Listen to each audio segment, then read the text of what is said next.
this is my presentation on leaves for John Clapp's Annie 12, spring of 2012. So here's a basic question: why are leaves green? Basically, leaves are green because of a pigment called chlorophyll. Chlorophyll is found in almost all plants, algae, and cyanobacteria because it's what makes photosynthesis happen. Well, long story short.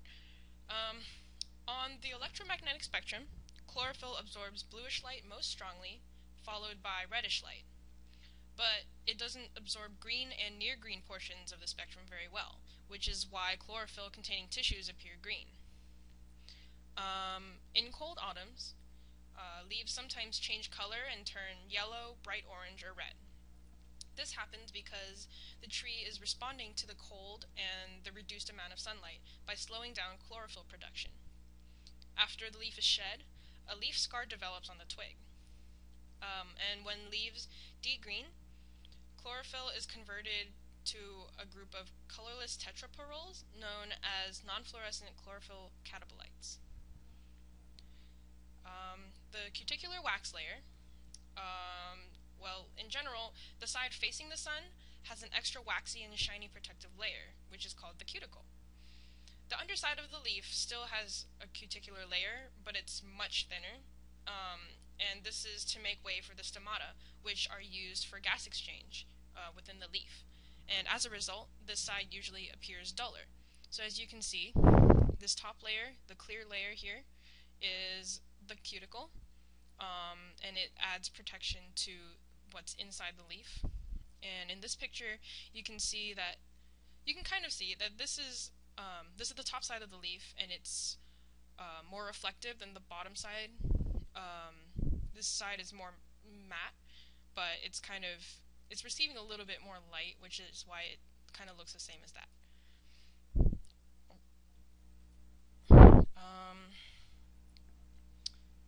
So, yes, about half of the light that hits a leaf is reflected off of the cuticular surface and does not actually interact with the leaf. And the amount and nature of cuticular reflectance depends on the wax layer characteristics, which varies according to species. But basically, the more sunlight a leaf receives regularly, the thicker the cuticle will be. This mostly protects the plant from drying out in the sun, among other reasons. So as you can see in this picture, this dark line on the surface of this leaf is the cuticle, and it's or part of the cuticle, and it's much thicker here because this plant receives more sunlight than this plant. This one it's basically invisible. You don't see the cuticle in this one at all. Sunlight interaction. According to an astronomer, Marcel Minnaert, this man studied the effects of the atmosphere on light and images. According to Marcel Minnaert, when the leaf is illuminated from the front relative to the observer, a bluish hue mingles with the green, and when from the back, a yellow hue. And when leaves are lit, as you can see in these pictures, when leaves are lit on the other and viewed from the other side, the leaves appear to glow because the water within the leaves will carry the light through. However, for dead leaves, they don't glow because they no longer possess the water to carry the light through the plant tissue.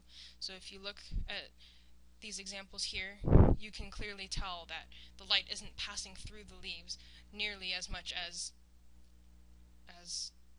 in these leaves over here. Leaf arrangement. There are four main arrangements of leaves. The first one is here. For leaves classified as alternating, only one leaf is attached at each node. As you can see, here's one node, another, another, and another. Leaves more or less alternate direction along the stem. And I say more or less because sometimes they spiral. And leaves classified as opposite, viewed here, there are two structures, one on each opposite side of the stem. These structures are typically leaves, branches, or flower parts. Leaf attachments are paired at each node, and sometimes each successive pair is rotated 90 degrees, progressing along the stem, but other times, such as in the example shown here, they line the stem in 2 straight rows. Whorled, this one here, is basically 3 or more leaves attached at each node. Kind of like opposite leaves, successive whorls may or may not rotate along the stem, and opposite leaves sometimes may appear whorled near the tip of the stem, but that's just because it's budding, and yeah. And the last type is rosulate, which is seen here. And basically, these leaves form a rosette, and a rosette is a similar to a rose shape, which kind of just everything's layered on top of itself from a center point. And simple versus compound. A simple leaf, shown here, has one undivided blade. Sometimes the leaf shape may have lobes, such as the leaf shown here, but as you can see, the gaps between the lobes, here and here, they don't actually meet the main vein of the leaf. And compound leaves are a little more confusing.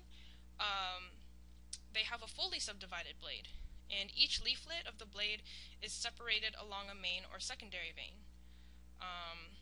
And the reason why compound leaves are confusing is because each leaf kind of looks like its own leaflet, or each leaflet looks like its own leaf. But here are 3 of the main kinds of compound leaves. Here, this is a palmately compound leaf, and these leaflets are radiating from a center point right here, kind of like from fingers on a palm. Pinnately compound leaves, shown here, these 2, have the leaflets arranged along the main or mid vein. And there are 2 kinds.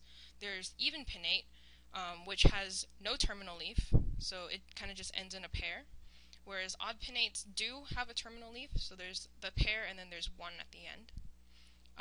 Bipinnately compound, which is here. Stop it. They're twice divided, and the leaflets are arranged along a secondary vein that is one of several branching off the stem. So here's the main stem, but then as you can see, each one of these appears to have its own stem as well. Each leaflet is called a pinnule, so these leaves are called the pinnule, and then each pinnule on one secondary vein is called a pinna. And yeah, that's basically all there is for leaves. I hope that you learned a lot from my